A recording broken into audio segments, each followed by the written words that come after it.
dikit ini, nggak baik-baik aja nih Bapak Ibu. Coba sekali lagi, apa kabarnya? Baik. Puji nama Tuhan. Mari sama-sama kita bangkit berdiri.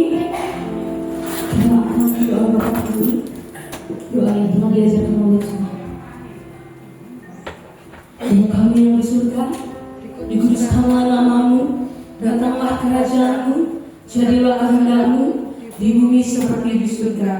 Berikanlah kami pada hari ini makanan kami yang secukupnya, dan ampunilah kami akan kesalahan kami, seperti kami juga mengampuni orang yang bersalah kepada kami. Dan janganlah membawa kami ke dalam pencobaan, tetapi lepaskanlah kami daripada yang jahat. Karena Engkau yang mempunyai kerajaan dan kuasa dan kemuliaan sampai selama-lamanya. Amin. Silakan dulu Bapak Ibu Saudara. Sama-sama kita siapkan hati kita. Kita akan memuji muliakan nama Tuhan.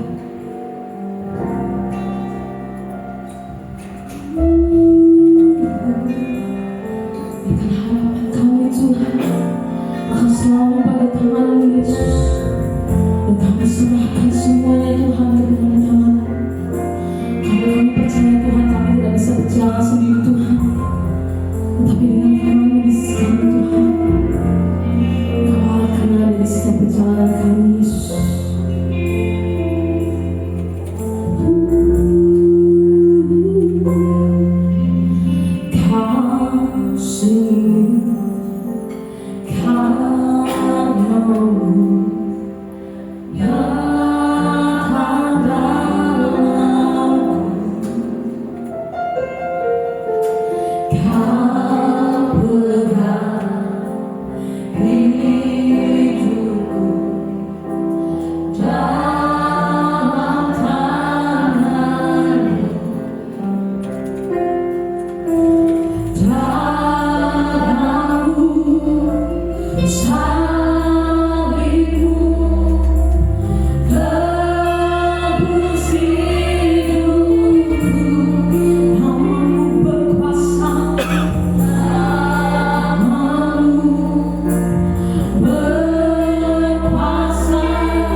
terbaik bagi nama Tuhan. Mari sama-sama kita berdoa. Terima kasih Tuhan atas berkat pada hari ini Tuhan. Kiranya kami memberikan yang terbaik daripada kami Tuhan, menyisihkan apapun yang telah kami usahakan Tuhan untuk kemuliaan bagi nama-Mu Tuhan Yesus. Kau berkati Tuhan, kiranya persembahan ini untuk kemuliaan bagi nama-Mu, kemuliaan bagi gereja-Mu Tuhan Yesus. Haleluya, amin.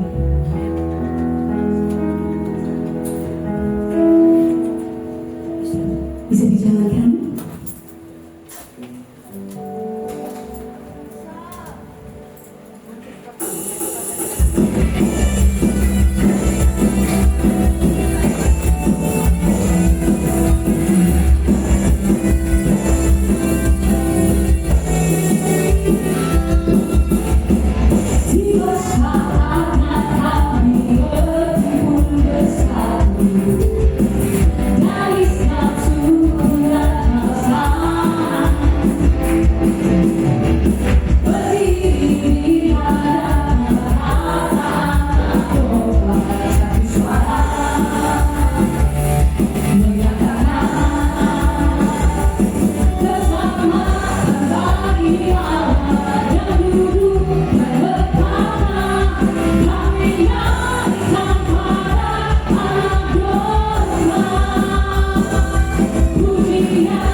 Bukankah aku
sehat, kami dapat beribadah di tempat ini.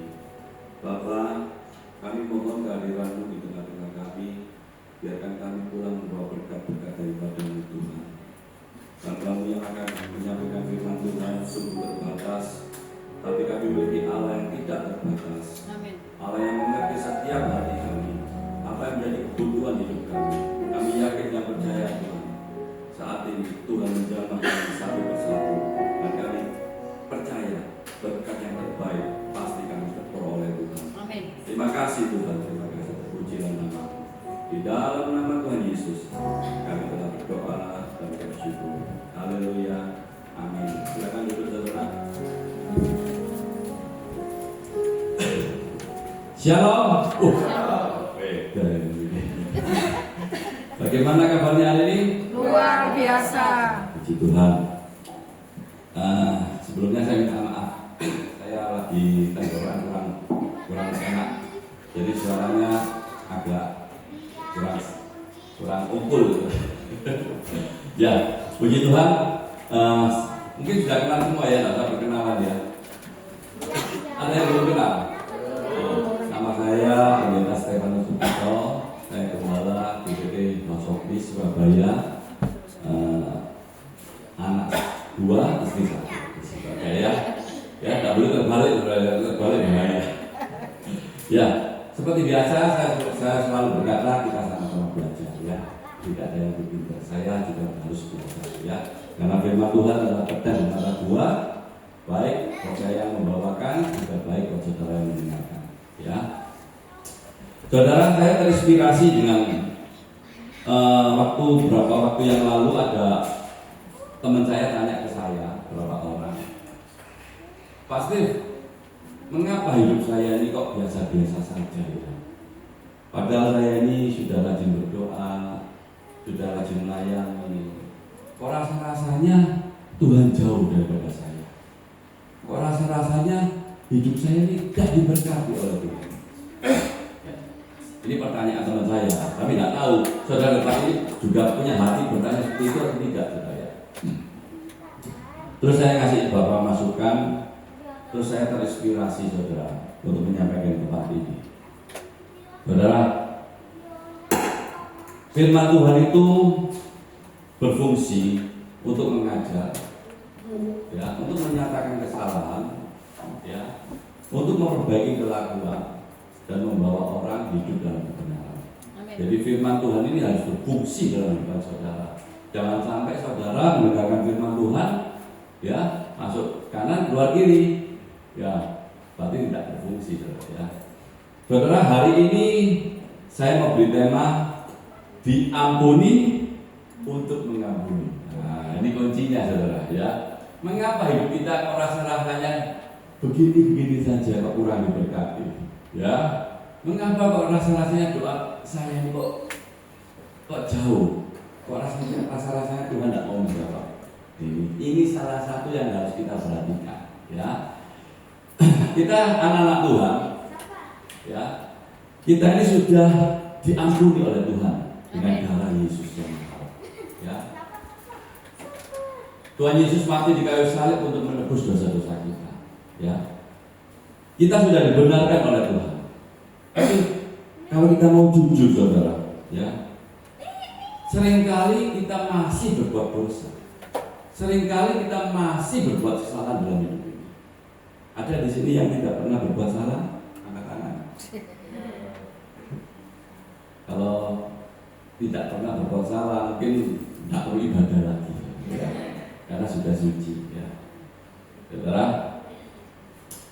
mau tidak mau kita akui ya, kita ini sering berbuat dosa. Semestinya kalau kita berbuat dosa, hukumnya maut, binasa. Tetapi karena Kristus, karena darah Yesus, kematian Kristus di kayu salib, kita sudah dibenarkan oleh Tuhan. Ya, kita sudah diampuni oleh Tuhan. Ingat ya, ini kunci utama. Dan jadi jangan sampai saudara merasa hidup saudara hebat. Ya, karena apa?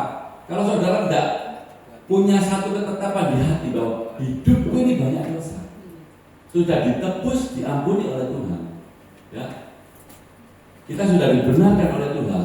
Nah, maka saudara akan hidup nanti seenaknya sendiri. Ya.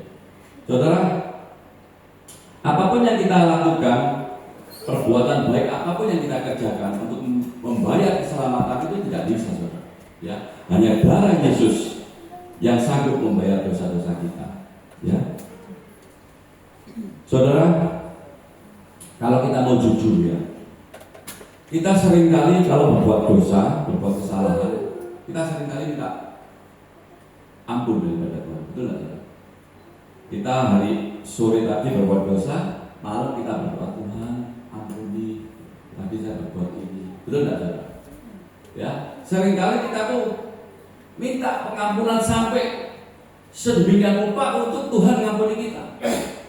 Tetapi kalau kita mau jujur, saudara, kita sulit sekali mengampuni orang yang bersalah pada kita.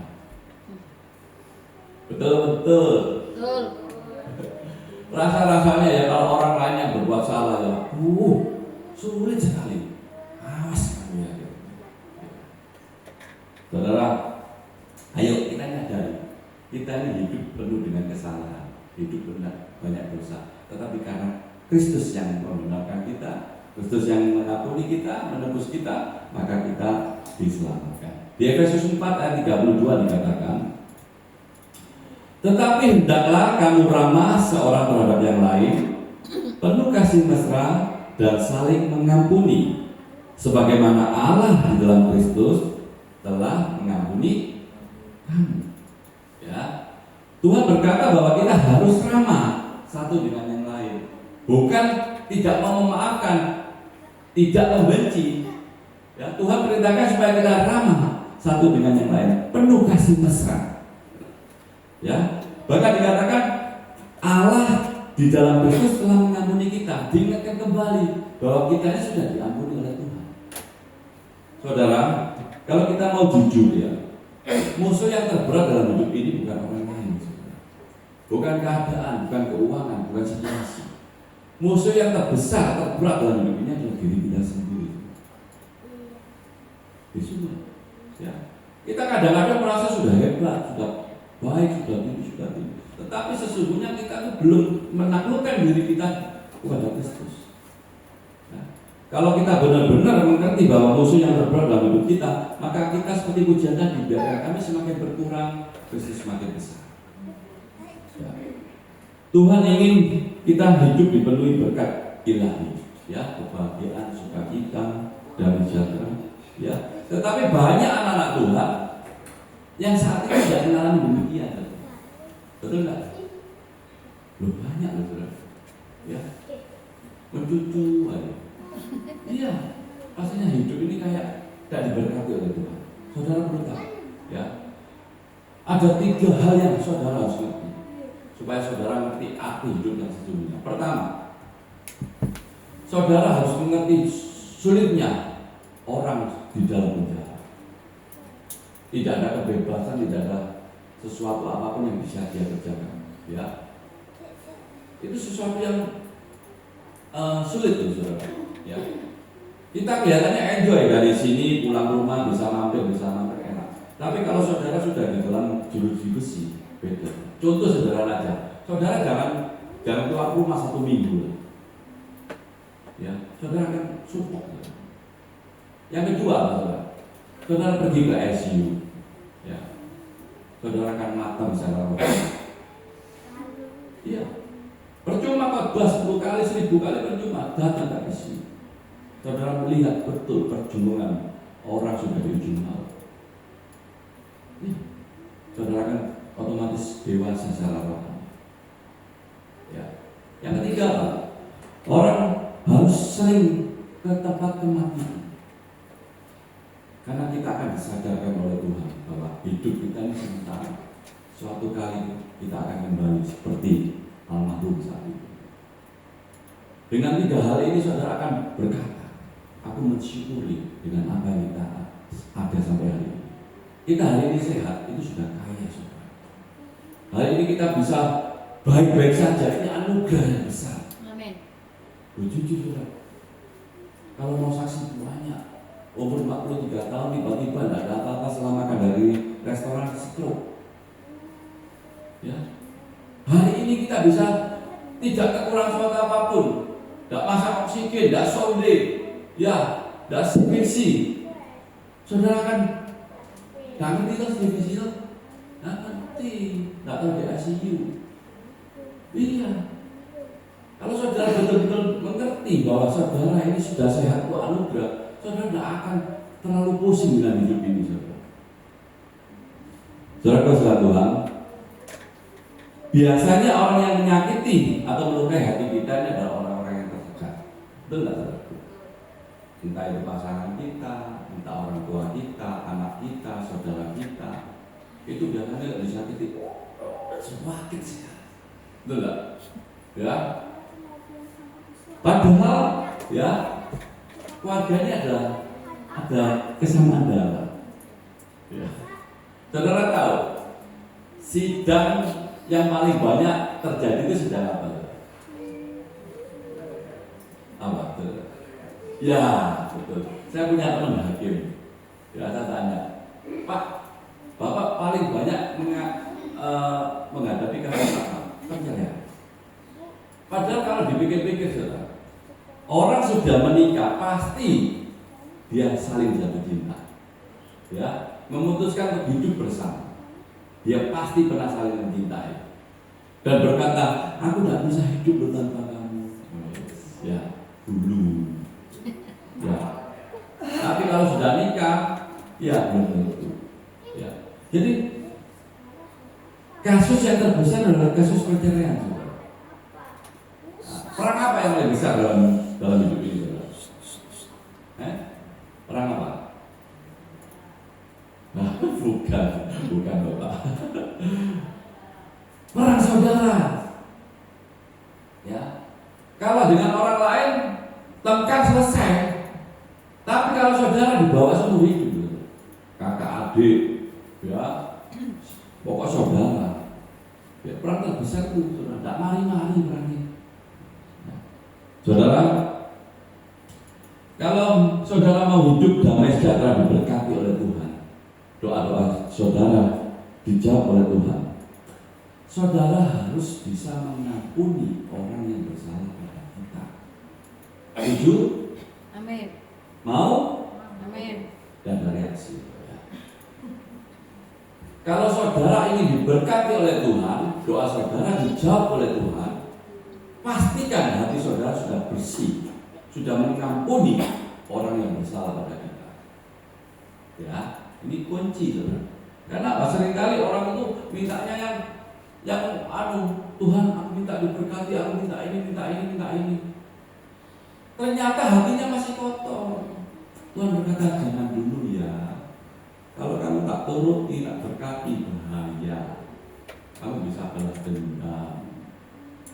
Kalau hati saudara sudah bersih, sudah siap terima berkat Tuhan, percayalah Tuhan pasti berkati.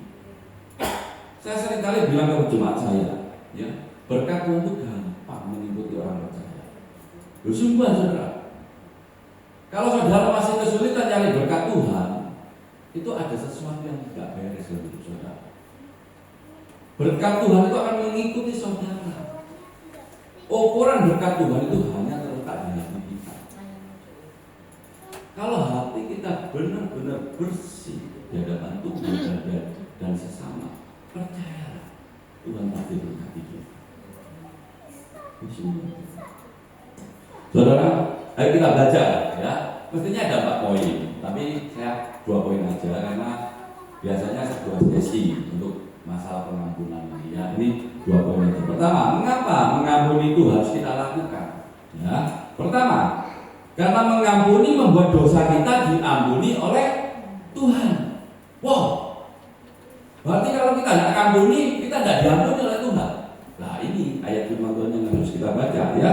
Di Matius 6 ayat 14 sampai 15 dikatakan, karena jikalau kamu mengampuni kesalahan orang, Bapamu yang di surga akan mengampuni kamu juga. Ya. Tetapi jikalau kamu tidak mengampuni orang, dibalik sekarang, Bapamu juga tidak akan mengampuni kesalahan. Perhatikan baik-baik, saudara. Perhatikan baik-baik. Kalau kita tidak bisa mengampuni orang yang bersalah pada kita, Bapa kita di surga juga tidak bisa mengampuni kita. Berarti apakah kita bisa selamat, saudara, kalau kita tidak dapat pengampunan dari Tuhan? Tidak. Ya, saudara. Ini sesuatu yang harus kita perhatikan. Mengapa kita tidak bisa ngampuni? Karena kita merasa diri kita paling benar. Ya. Saudara, di Matius 18 ayat 21-22 dikatakan, kemudian datanglah Petrus dan berkata kepada Tuhan Yesus, Tuhan, sampai berapa kali aku harus mengampuni saudaraku jika ia berbuat dosa terhadap aku? Sampai 7 kali? Tuhan Yesus berkata kepadanya, bukan, aku berkata kepadamu bukan 7 kali, melainkan sampai 70 kali 7 kali. Wow, ya. Ada satu kisah di Matius 18 ayat 23 sampai 35, enggak usah dibaca karena panjang ya. Percaya sama saya aja ya ceritanya ya. Ya, percaya ya, enggak sesat kok ya. Jadi tidak usah dibaca panjang, nanti baca firman tok ini ya. Ceritanya gini, saudara. Ada orang punya hutang 10.000 talenta. Ya. Raja berkata, jual orang itu, ya, seluruh keluarganya jadi budak, ya, untuk membayar hutangnya. Lalu orang itu memohon-mohon pada raja, memohon belas kasih raja, supaya hutangnya dilepaskan, ya, diberikan pengampunan oleh raja. Lalu raja itu tersentuh hatinya, dia melepaskan hutang itu kepada orang itu. Sudah 10.000 talenta saya anggap lunas, saya beri pengampunan. Saudara tahu 10.000 talenta itu besar, ya, saya kasih ya. 1 talenta itu berapa dinar, saudara? 34 kilo. 34 kilo emas. 1 talenta itu 6.000 dinar. Ya. Jadi kalau 10.000 talenta 60 juta dinar. Ya, kita ada dibaca ya. Kalau upah orang kerja saat itu 1 hari 1 dinar. Ya. Kalau dianggap aja 1 tahun 300 hari kerja, ya. 60 juta dinar dibagi 300 hari kerja itu kurang lebih 200.000 tahun untuk membayar hutang orang tersebut. Tidak ada orang berusia sampai 200 tahun. Ya, berarti mustahil orang itu bisa bayar hutang. Betul tidak, saudara? Hanya karena kemurahan raja, maka dibebaskan hutang orang tersebut. Cerita ini mengisahkan, mengaplikasikan dalam kehidupan kita. Ya, semestinya dosa kita ini tidak bisa dilunaskan, tidak bisa beres tanpa pengampunan daripada Tuhan. Ya, betapa besar kasih Tuhan pada kita. Dosa kita ini sangat banyak, tidak mungkin kita bisa bayar. Sampai mati pun kita tidak bisa bayar, saudara. Ya. Hanya Tuhan sendiri yang bisa bayar lunas dengan nyawanya yang harus mati di kayu salib. Ini poin penting, saudara. Ya. Untuk membebaskan kita dari segala belenggu dosa, harus ada bayar harga untuk keselamatan kita. Nah, setelah kisah itu ada lanjutannya, saudara. Setelah itu orang itu bergembira, ya, sukacita, ya, karena hutangnya sudah diberikan pengampunan, dilepaskan oleh raja. Ya, terus orang itu melihat ada temannya, ya, punya hutang, ya, hutangnya cuma 100 dinar, sudah ya, dicungkiwi, ayo bayar, ya, tuh, nggak punya uang aku. Ayo bayar, kamu tidak bayar, tak masuk penjara. Ya. Terus orang itu, aku sungguh tidak bisa bayar. Pada 100 dinar itu dapat dilunasi dalam waktu kerja cuma 4 bulan. Ya, kita aplikasikan tadi 30 hari kerja. Oh, 25 hari kerja. Cuma 4 bulan sudah lepas, tapi dia tidak mau melepaskan temannya. Bayar sampai dimasukkan kerja.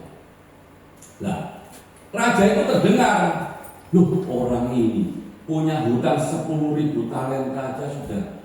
Kamu tidak bisa bayar, saya berikan pengampunan sudah tak lunaskan. Tapi teman kamu punya hutang cuma 100 dinar, kok kamu tidak bisa ngampuni? Akhirnya rajanya marah, panggil al-Qujuk, masukkan orang itu dalam penjara, binasa. Itu kisah ini, ya kalau kita cermati, itu tentang hidup kita. Ya, kita punya dosa yang begitu banyak, tetapi kita merasa kita itu sudah ditebus oleh Tuhan. Kita bersyukur ditebus oleh Tuhan. 1.000 talenta tidak akan kita bisa bayar.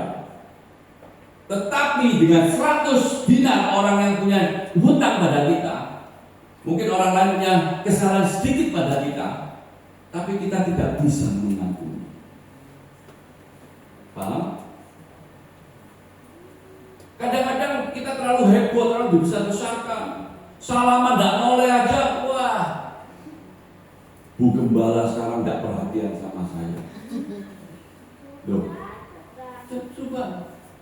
Nanti suatu ketika misalkan terjadi apa salah paham, wah kok seperti ini?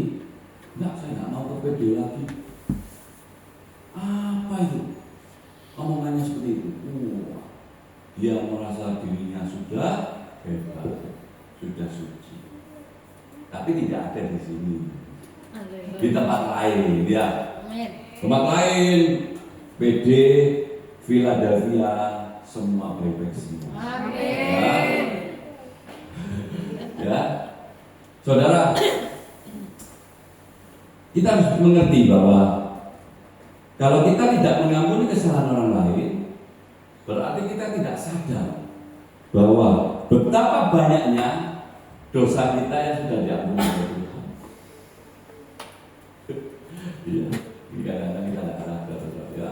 Banyak hamba Tuhan, banyak pengurus gereja, banyak lain-lain Tuhan merasa dulu sudah suci. Ya, saya paling tidak suka dengan demikian.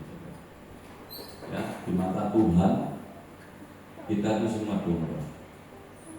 Saya juga domba di mata Tuhan. Tetapi cuma saya berdiri di depan untuk memimpin domba-domba yang lain. Ya. Saudara kekasihan Tuhan, pembalasan adalah haknya Tuhan. Kita tidak boleh membalas orang yang jahat kepada kita, tapi balaslah kejahatan dengan kebaikan.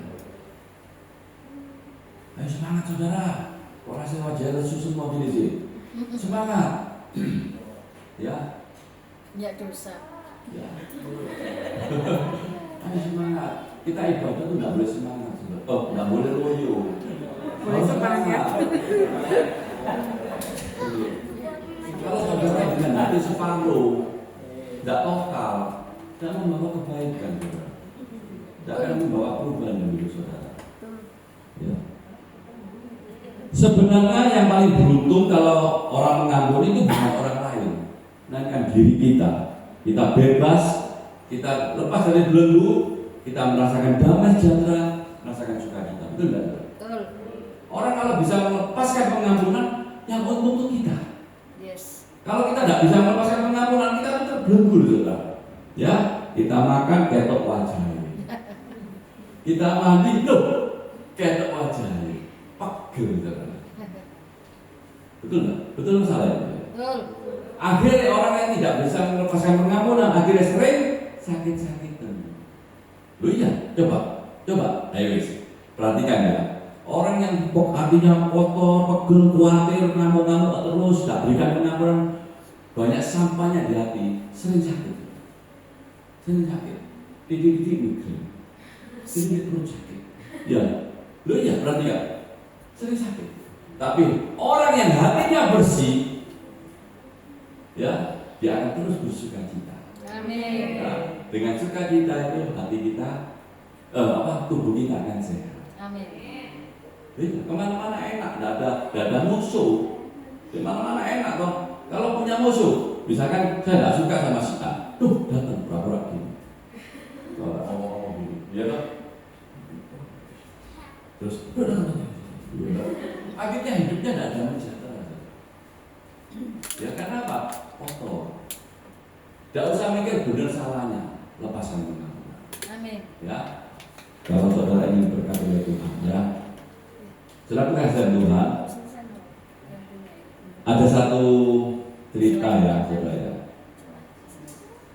Ada seorang menantu yang pegel sama mertuanya. Menantu perempuan pegel sama mertua perempuan. Di luar sana, di sini tidak ada. Terus mertua perempuan ini makin cerewet, minta pagi dimasakan ini, siang dimasakan ini, sore dimasakan ini, minta ganti-ganti terus. Cerewet saja. Mantunya apa? Iki mau tua di suwe-suwe ini. Racun nih, racun.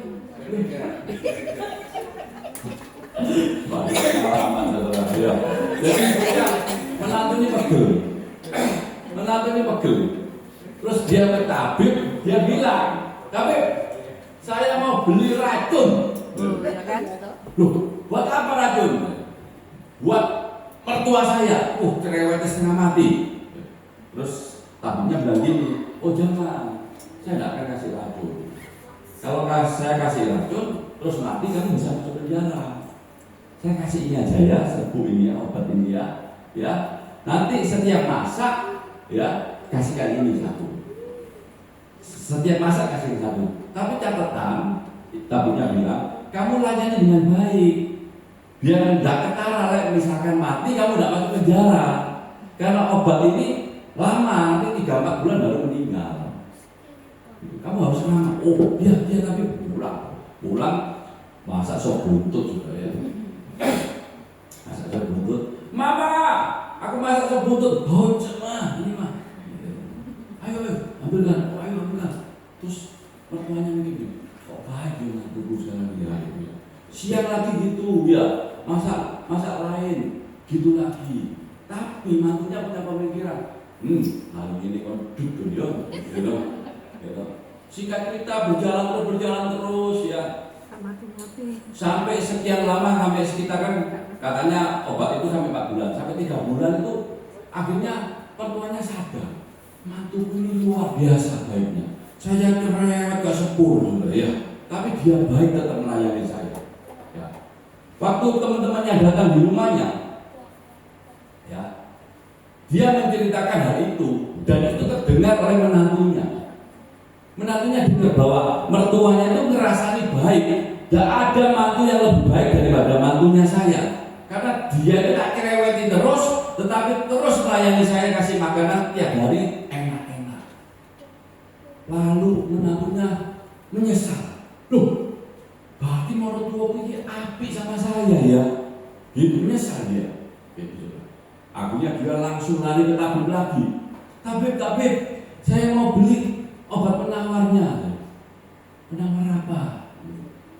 Dulu kan saya beli obat untuk bunuh mertua saya. Oh, tidak. Saya kasih itu bukan obat, bukan racun, bukan hal yang jelek. Saya kasih vitamin penambah nafsu makan. Loh, iya dah.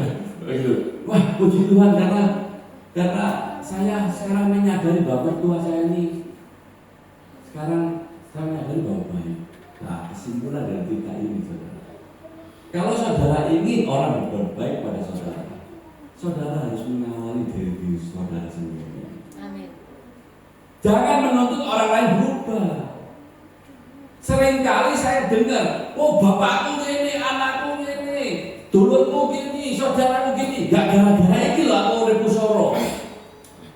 Tapi tidak ada perubahan dalam hidupnya. Ya, seringkali saya dengar itu. Saudara kalau ingin orang lain berubah, ingat pesan saya, berubahlah diri saudara sendiri. Amin. Semua saudara akan lihat perubahan orang lain melalui kehidupan saudara. Ya. Jadi kisah ibu mantu itu kan mengatakan demikian, saudara. Ya, saudara percaya bahwa di dalam pengampunan, ya, hati yang bersih, pasti ada berkat-berkat yang melimpah. Amin. Yusuf juga. Kalau hati saudara bersih ya, penuh dengan pengampunan, percayalah, berkat terbaik akan saudara terima. Seperti Yusuf, ya, saudara pernahkah ngerti kan tentang Yusuf? Ya, Yusuf Sulaiman Toboku. Ya, Yusuf kan dia menciptakan mimpi, dibenci saudaranya, terus saudaranya sampai masukkan ke sumur, difitnah, dimasukkan penjara, ya, itu bahkan ingin membunuh. Singkat-singkat ceritanya, terus karena hatinya Yusuf benar di hadapan Tuhan, jadi dia jalankan dengan benar, dia diangkat menjadi orang nomor 2 di Mesir, dia orang berkuasa. Pada waktu negerinya kelaparan, saudaranya datang kepada Yusuf. Apa yang Yusuf katakan? Ya, dia merangkul dan dengan sukacita menerima saudaranya dan membantu saudaranya, keluarganya ini dengan bahan makanan yang banyak yang terbaik. Berarti Yusuf ini tidak punya kepahitan di hatinya, ya, tidak punya kebencian. Dia tetap memiliki hati yang benar di hadapan Tuhan. Makanya Yusuf ini bisa Tuhan angkat menjadi orang yang berkuasa di Mesir. Kalau saudara ingin menjadi orang yang berhasil, saudara harus punya hati yang bersih seperti Yusuf. Amin. Ya. Karena ini penting saudara. Karena kalau saudara cuma ingin saja, akhirnya saudara tidak mengerti caranya, tidak mengerti apa yang harus dikerjakan, saudara akan kadang-kadang bisa lemah dalam iman.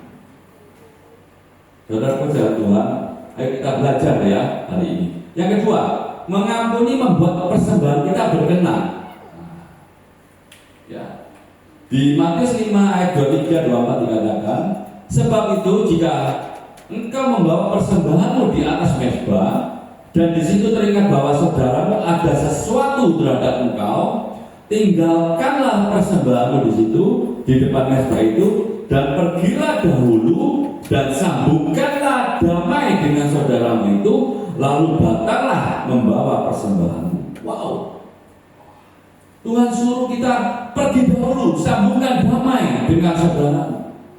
Berarti Tuhan lebih mementingkan perdamaian, ya, daripada persembahan kita. Iya. Kadang-kadang jujur ya saudara, kalau kita itu hatinya masih banyak kepahitan, pegel terus, ya, doa-doa kita ini rasa-rasanya nggak sampai ke Tuhan. Ada yang menghalang, ya. Bahkan kita merasa saya sudah mempersembahkan yang terbaik, saya sudah berkorban demikian, tapi hatinya masih cuma kepahitan. Ya, itu kita tidak bisa menerima berkat yang terbaik, saudara. Ya. Ini penting sekali, saudara. Karena saya melihat ya banyak anak Tuhan yang aktif ke gereja, yang melayani, tapi hatinya masih penuh kepahitan. Sungguh, saya merasa kasihan, ya, saudara. Hakikatnya kita memberikan sembahan itu baik, ya. Tetapi di Matius 5 ini dikatakan jika engkau masih ada ganjalan dalam hatimu, ya, ganjalan dalam hatimu, mungkin kebencian, kepahitan, kemarahan, kejengkelan, kekecewaan yang belum dibersihkan, tinggalkan dahulu persembahan, berdamailah dulu, ya, dengan orang yang kamu benci, lalu kamu kembali memberikan persembahan. Persembahan akan diterima oleh Tuhan dengan hati yang bersih. Ya, saudara kasih Tuhan, kalau kita memuji dan menyembah Tuhan dengan hati kepahitan dan kejengkelan, ya, itu kira-kira Tuhan berkenan atau tidak, saudara? Saudara semua akan puji-puji Tuhan, tapi hati saudara masih menyimpan kepahitan, kebusukan, pegel, benci, hati saudara penuh dengan jelek-jelek, kira-kira berkenan tidak dalam Tuhan? Ya. Kaulah Tuhan yang berjanji, waduh, sampai orang-orang sampai nangis gitu, ya. Cuma apa ya? Cuma kelihatannya seperti itu, tapi hatinya tidak bisa manunggalnya Tuhan. Saudara, manusia melihat apa yang ada di depan kita, tetapi Tuhan melihat hati kita. Ya, kalau orang, misalkan saya nyanyi sekarang, saudara, nyembah Tuhan, nangis, bahasa roh, saudara akan berkata, waduh Pak Stefanus ini penuh dengan Roh Kudus. Karena orang melihat apa yang dilihatnya, tetapi Tuhan melihat apa yang di hati. Saya bisa berpura-pura, saudara.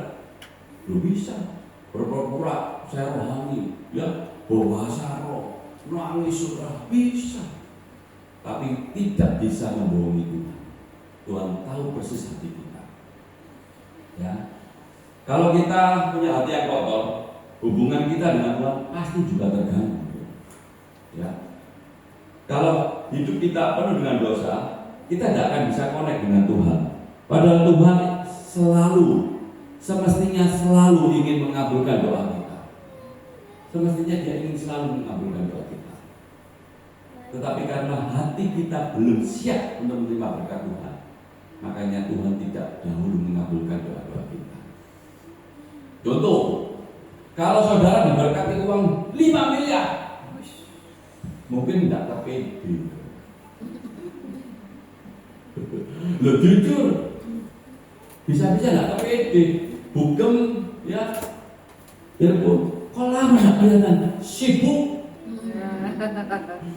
bugem, maaf. Lo iya, lo kamu sekarang kok tidak mau nanya? Oh iya, saya sudah kerjaannya ada buka toko 3, saya tidak bisa meninggalkan. Sering kali Tuhan seperti itu. Kalau hati kita siap menerima berkat Tuhan, pasti Tuhan berkat. Pasti Tuhan curahkan berkatnya untuk kita. Karena Tuhan tahu berkat itu akan kembali untuk kemuliaan Tuhan. Amin. Iya. Kalau saudara punya hati yang betul siap, maka saudara akan diberkati oleh Tuhan. Ya.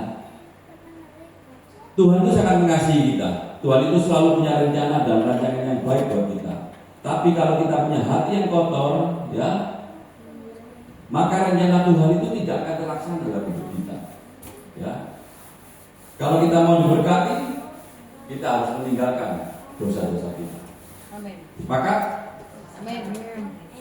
ada yang tidur. Sepakat. Ya, nanti lihat YouTube ya.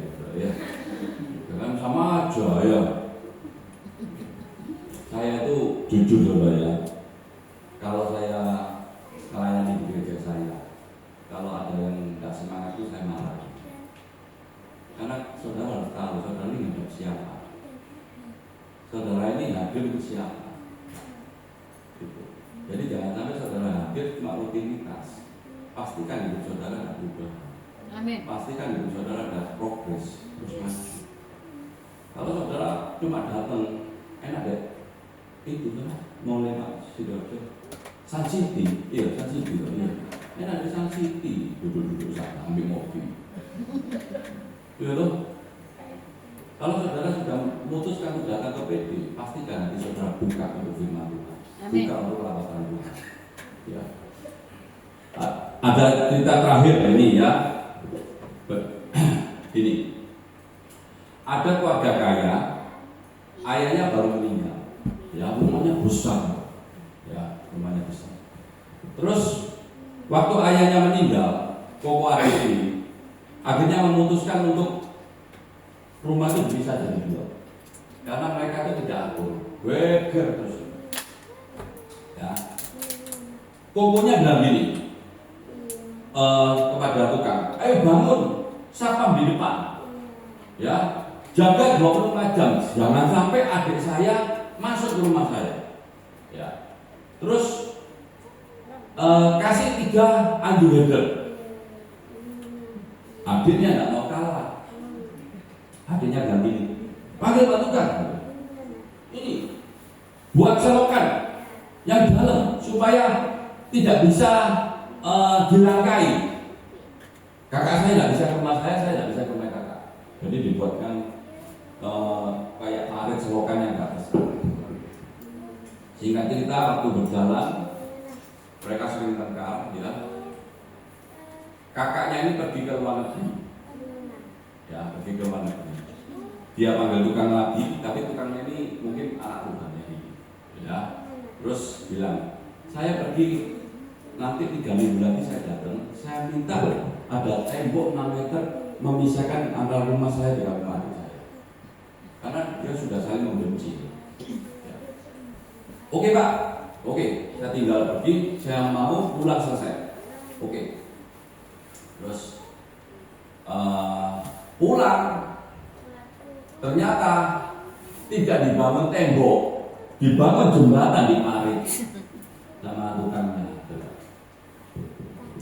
Terus kakaknya ini marah, Pak, saya suruh kamu bangun tembok 6 meter kok dibuatkan jembatan. Sudah Pak, dicoba dulu, enak Pak naik jembatan ini. Kalau nanti Bapak tidak setuju, saya bongkar, saya kasih tembok 6 meter, tidak usah bayar Pak, saya tidak jawab. Karena perintah Bapak demikian, saya tidak melakukan. Oke, kokonya ini akhirnya naik jembatan. Akhirnya melihat, loh, saya buat parit, koko saya buat jembatan. Langsung akhirnya itu tersentuh hatinya. Kokonya naik, akhirnya lari dekati kokonya.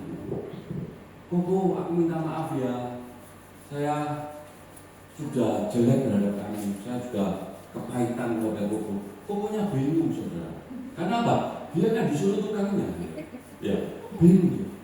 Karena adiknya sudah mendekat dan memeluk, akhirnya kakaknya ikut memeluk, kokonya ikut memeluk. Akhirnya terjadilah perdamaian satu. Saudara, kita hidup di akhir zaman. Tuhan ingin kita ini menjadi pendamai, pembawa damai. Jadilah tukang yang membuat jembatan. Ya, saya yakin dan percaya tukang di karakter tukang ini ada di Philadelphia. Amin. Ya, jangan jadi orang yang ribut, jangan jadi orang yang membuat masalah. Jadilah orang membawa damai. Di mana saudara berada, damai itu ada. Ya, saudara. Kesimpulan dari firman Tuhan yang saya sampaikan ini, ya, hidup ini singkat, ya. Tidak selamanya kita ada di dunia ini. Dunia ini bukan milik kita, ya. Saya pastikan 100 tahun lagi kita beda semua. Gembalanya beda, yang khotbah beda, jemaatnya beda. Setuju? Setuju? Kita tidak memiliki dunia ini, ya. Tapi saudara harus pikir betul. Tuhan kasih kita kesempatan saat ini hidup dengan sehat, dengarkan firman Tuhan. Kesempatan yang baik ini harus saudara lakukan untuk hal yang baik. Ya. Jadi hari ini firman Tuhan mengajarkan kita apa? Kita ini sudah diampuni oleh Tuhan. Maka dari itu kita harus mengampuni orang yang bersalah pada kita, supaya kita diampuni oleh Tuhan. Ya. Jadi hari ini, misalnya saudara masih ada ganjalan di hati, entah koko atau cici atau saudara atau orang tua, anak dan lain sebagainya, hari inilah kesempatan saudara untuk menyelesaikan semua itu. Amin. Jangan ditunda-tunda saudara. Jangan keraskan hati saudara. Mumpung ada waktu saudara. Saya nyambangi ada orang tua ya, sudah hampir tidak ada. Ya, dia bilang gini, tolong panggil koko apa namanya Pak, panggil. Dipanggil, cuma bilang apa? Aku minta maaf. Jadi koko adik itu gegeran. Waktu kokonya sakit, dia bilang, permintaan terakhir, panggilan adikku namanya siapa? Adiknya datang, cuma minta maaf kok, koko terus meninggal. Apakah kita harus menunggu seperti itu? Ya, mumpung ada kesempatan, ya, kita gunakan dengan baik. Ya, jika orangnya jauh, pulang dari tempat ini, saudara telepon. Tidak usah mikir benar salah nih. Kita ini juga banyak dosa kok, kita juga banyak kesalahan kok. Wah enak temen, pasti ngomong ya kesalahan saudara. Itu pilihan, mau saudara lakukan monggo, tidak mau kerjakan ya monggo. Tapi berkat pasti mengikuti bagi yang melakukan firman Tuhan. Amin. Iya kan? Kalau saudara melakukan firman Tuhan dengan sungguh-sungguh, pasti janji Tuhan tergenapi. Kalau saudara tidak mau, ya silakan, saya tidak rugi apa-apa. Loh, betul tidak? Rugi apa-apa saya. Tapi firman Tuhan sudah saya kabur. Dan itu tidak akan membuat saudara tenang sebelum saudara mengampuni orang yang bersalah pada saudara. Karena firman Tuhan Tuhan tidak akan pernah gagal. Firman Tuhan akan tumbuh terus subur di hati saudara, dan dia akan selalu mengingatkan saudara, dan sampai kapanpun saudara mati diingatkan, karena saudara adalah milik Kristus. Amin. Ya, mari kita pemain musik maju ke depan, kita nyanyikan satu pujian, hidup ini adalah kesempatan. Ya.